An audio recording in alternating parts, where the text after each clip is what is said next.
He's Shawne Merriman, the former NFL linebacker and working with MMA's Bellator, joining us here in studio. We'll talk about that coming up in a moment. Do you have a sporting event that would rival what happened last night? No, last night was pretty incredible. Yeah? Yeah, it was up there. Have you ever gotten to the point where you're sort of out of your body experience, where a moment overtakes you, where you can't just be yourself? Yeah, probably some of the big playoff games I played into. You know, you hit a crowd and, it's not really one or two people you hear like a big wave. And it just almost just seemed like you're not there, like you're in some type of a movie. So I've had that feeling before. I just brought up Brian Baldinger of the NFL Network. Yeah. And he got suspended for 6 months. Now, he's talking about Ezekiel Elliott. Now, he talks about bounty. He used the word bounty, which that's a no-no. Right. He says that he doesn't like Ezekiel Elliott, too. This is the guy that we've got to hurt. This is the guy that we've got to take out of the game. He talked about that he doesn't like rookies, these guys who come in, full of themselves. He had the belly shirt at the draft. Why did he get suspended for 6 months? Because he was at the NFL Network. That's the only reason. If he didn't use bounty, if he just said, "Look, I don't like this kid. I don't like punks." Yeah, but even the word bounty. First of all, I've had the privilege of working with Brian Balding for quite some time, and I think he's a great guy. I love working with him, love being around him. But he's old school. He's very old school. So those words and the way he's speaking is how they would speak back then in the locker room or in the meeting room when he played. I don't think he intentionally meant to go out there and say, "I want to hurt this guy and break his knee or ACL or do something to jeopardize his career." But back when Brian played, that's what guys would do, as far as going out and targeting a guy like, hey, not targeting to hurt him, but we want to make sure this guy knows that we don't like him, or we want to make sure that he knows that not one person is going to hit him every play. But if he wasn't at the NFL Network, there would have been no way in the world he wouldn't have got suspended for 6 months, which is, insane. Okay, but did you guys target players without, whether there was a bounty or was there incentives? You're playing, it's a big game, you're playing Tom Brady. Yeah. Do you even have to say, hey, let's make sure we put a helmet on him every single play we can? Yeah, we should say it all the time, but not the intent to hurt. That was a difference. Was there an incentive, though, if you got a clean hit and you knocked out Brady? No, just a pat on the back. But that was good enough for us because we pointed guys out who were dirty players, who would hit you after the whistle, the guys who will come to the sideline, talk trash during the game. We wanted to make sure we get those guys. When I mean get, not hurt him, hurt his career, but make sure that he knew that he couldn't do that. And it wasn't going to work with us. Do you think that defensive players look at Cam Newton differently or want to tackle him differently because of the Superman thing, the way he's celebrated? Does that factor in at all? Absolutely. And guys that, especially in his case, when they're winning, it's dancing, it's fun, everything's happy. And when he's losing, it's the opposite. I don't think that Cam Newton is hit any more than he was this year than he was last year. The fact is they're not winning. And nothing's fun when you're not winning. So now, but you have to hit him differently, don't you, than any other quarterback? No, you want to get all quarterbacks to the ground. Don't get me wrong, but Cam Newton Cam Newton is a different kind of player. He can probably run over half of your defense. So, you're a little bit more, I guess, aggressive, or you can be more aggressive to a guy that is much bigger than probably half your defenders. But you go to his knees? No, not go to his knees, but you would try to get him down. Get him down? A cornerback or someone who was 180 pounds or 190 pounds, you would almost have to go for his legs, because if you didn't go for his legs, one person of that size is not bringing him down. So they would literally tell you, hey, you can't run without your legs. That doesn't mean to kind of take your helmet to his knee, but bring him down by his legs. He can't run without using them. Is he a crybaby?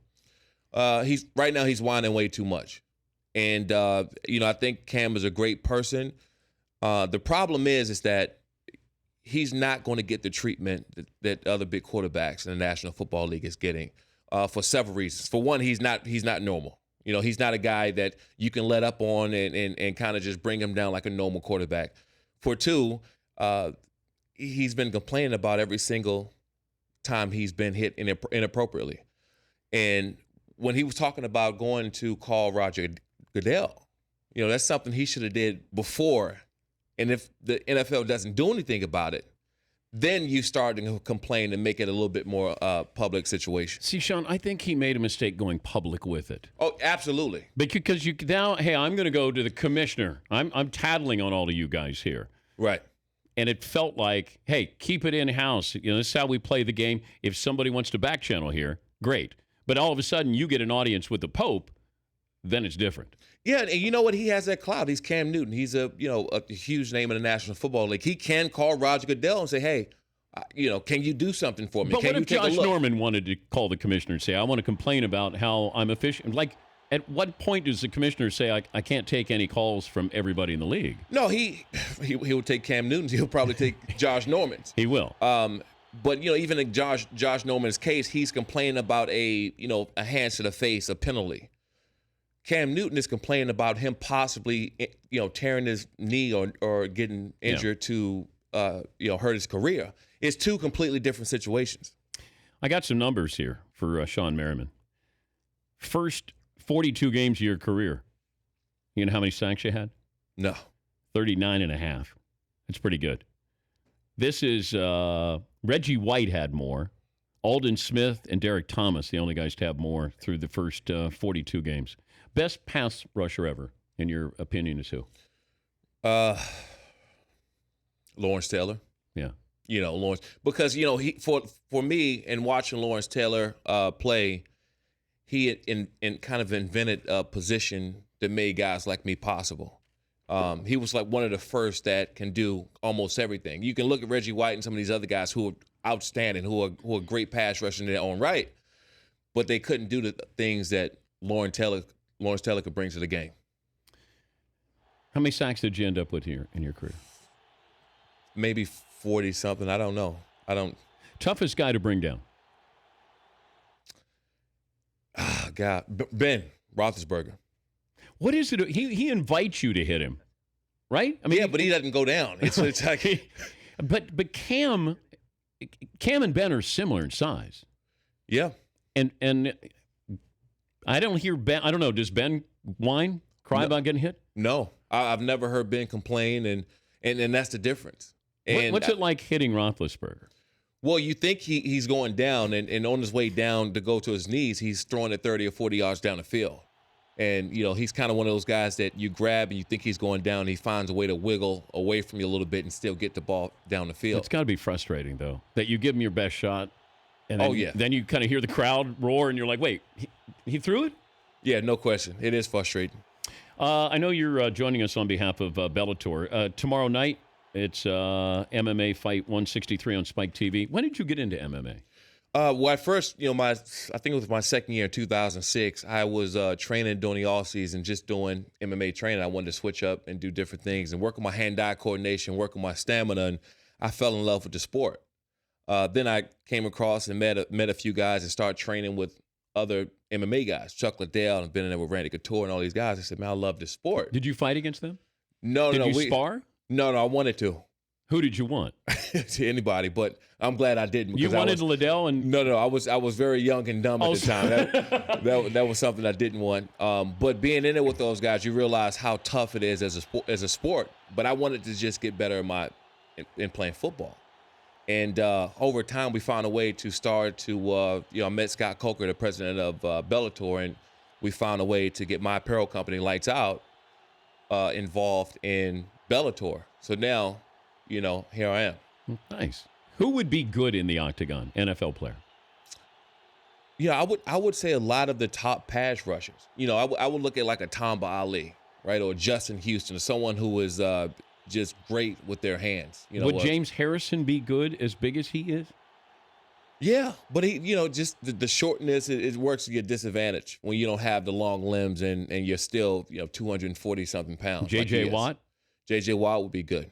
I think he's just too big of a person to kind of be too much room to hit you. Yeah, absolutely. So you wanted a piece of Chuck Liddell. Yeah, well, At the time I did, but I was also very young and not smart. So could you beat up all 4 of my Danettes at the same time? Just as long as your guy's not naked running the streets in his Cubs hat. So if Paulie's naked, you won't fight him. No. He'll take that back. That's my move. With that one. Yes. Yeah, he gets naked, and then you can't beat him up. Shawne Merriman, the former NFL linebacker, by the way, 45.5 sacks is what you had for your career. In partnership with MMA's Bellator, Shawne created his new apparel company. It's called lightsoutbrand.com, the collection designed for both men and women, intended and designed to motivate the consumer towards maximum performance. Shawne also promoting tomorrow night Bellator MMA Fight 163 on Spike TV. Yeah, I had Chuck Liddell on, and I made the mistake of saying he sort of looked out of shape with that battery commercial that he was doing. Oh, you did? But he wasn't in studio. Oh, good. It's perfect. Yeah. Randy Couture came in, and I don't know how old he was at the time. He was over 50, but he still looked like if he had to hurt you, he was going to hurt you. Oh, yeah. That's one thing about those guys. And I was with Chuck and Randy not too long ago, and you always wonder if they got that one hook that's still left in them, right? It doesn't matter whether they can fight or not. It's that one hook is still there to come and get you. What do you make of Brock Lesnar? He's an athlete. I mean, he's an athlete, and he's someone that kind of transitioned back into. Well, he's a wrestler before, yeah, but he transitioned into a sport. But someone that big and that athletic. But why couldn't he play in the NFL? Because it's more than that. You got a bunch of monsters up there that's just freakish ability to play football, and I see a lot of guys who are big and strong, and I see them on the get on the field, and those muscles just don't cooperate with some of the things you got to do. And it just doesn't translate well. What would happen if Shaq put on football pads? The same thing. If he's a nose tackle, would you be bothered? Would you be concerned with Shaq? No. No, not leverage? at all. Not even leverage. You got to get down there first. I mean, football is a leverage game, and if you can't get down there, what about LeBron? I think LeBron would have a tight end, a tight end or some kind of wide receiver or something like that, where he's on the outside, not taking a bunch of hits. We've seen these basketball players left and right. I played with a basketball players in Antonio Gates. And, he's just a basketball player still with cleats on. And you see him getting out of his cuts and doing some of the routes. It's nothing different. Russell Westbrook, to me, would be fascinating as a defensive back. Absolutely, yeah. If I put him as a wide receiver or a defensive back, he's crazy athletic. Oh, his A to point B is amazing. And that's what football is, all burst and how fast can you get there. Dion talked about Bo Jackson, and he said, Dion goes, I'm fast. But he said, he baptized Dion. So Bo was running left. Dion came up, and he said, Bo baptized me. And he just basically said, I'll heal you. I'll put you on the ground. And he said Bo Jackson just took off. He did. And that's the same thing with, I played with LT, LaDainian Thomason. And, his takeoff and the way he get in and out of his cuts. And it's amazing to watch those guys every day in practice just perform like that. And that's when you're on a different level. Yeah. Bellator, it's on Spike TV. It's Fight 163 tomorrow night. He's Shawne Merriman. His company, new apparel company, is lightsoutbrand.com. It's great to see you. Thanks for stopping by. Paulie would like to block you if he could. If he put on some clothes, I mean. No, he's got clothes on. But I'll have McLovin as the quarterback. Paulie, you got one more pass rush in you? Oh, yeah, I got a couple. Ooh. Wait, what was that about? Who's playing quarterback? No, you're the quarterback. Oh, boy. And I'm going to have Sean Rush pass Paulie. Now, we got to get some waivers in here signed. No. No, you don't have to worry about my guys. We're not afraid of a guy in a cardigan, Dan. Whoa. Wow. I look nice, huh? Wow. It's got an updated Mr. Rogers. Well, his collection is called lightsoutbrand.com. We'll see if it lives up to that coming up. The Dan Patrick Show, weekday mornings on Audience.